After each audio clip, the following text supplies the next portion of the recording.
अष्टलक्ष्मी मम गृहधनं पुरय पुरय नमः।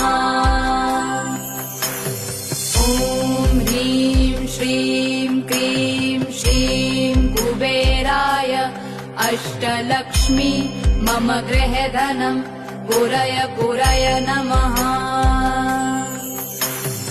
ॐ ह्रीं श्रीं क्रीं श्रीं कुबेराय अष्टलक्ष्मी मम गृहधनं पुरय पुरय नमः।